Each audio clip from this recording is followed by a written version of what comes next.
dilakukan oleh dua warga negara asing, yaitu warga negara China. Tapi dalam satu penerbangan. Apresiasi yang setinggi-tingginya kepada Direktorat Jenderal Bea dan Cukai khususnya dan seluruh pihak-pihak yang terlibat. Hal yang menarik untuk kita bahas selain apresiasi adalah kira-kira kenapa sih case ini marak terjadi. Nah, ini yang akan kita bahas ya, sobat sekalian. Yang pertama yang saya mau soroti adalah masih banyaknya maraknya tambang ilegal di Indonesia.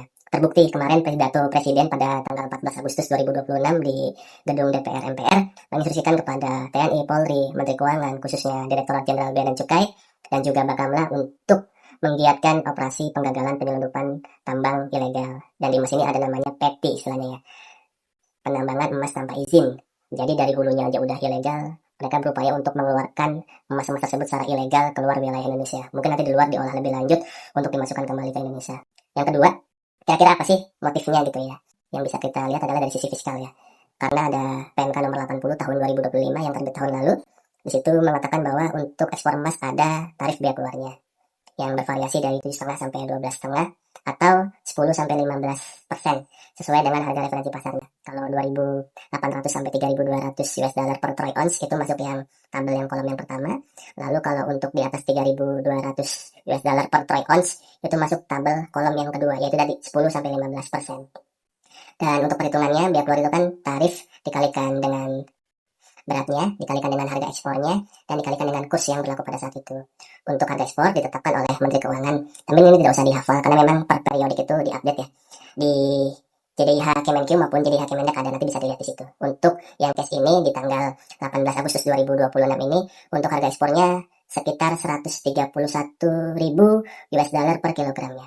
Jadi kalau kita coba hitung-hitung nih tarif fiskal yang dicoba untuk dihindari oleh si pelaku, kan bisa kita hitung ya, sekarang itu kursnya 17.960 untuk dolar ke rupiah ya. Beratnya kan tadi adalah 22,317 kg. Harga ekspornya tadi adalah 131.000 US dollar per kilogram sekitar itu ya. Lalu untuk tarifnya tadi karena harga referensinya udah di atas 3.200, sekarang udah nyampe 4.000 loh guys. Itu 10%. Jadi untuk tarif fiskal yang coba dihindari oleh si pelaku bisa kita hitung kurang lebih 5,2 miliar rupiah. Kalau 60 miliar itu adalah harga taksiran pasaran emasnya ya. Tapi kalau untuk perhitungan fiskalnya, bea keluar yang coba dihindari oleh si pelaku itu sebesar sekitar 5,2 miliar rupiah.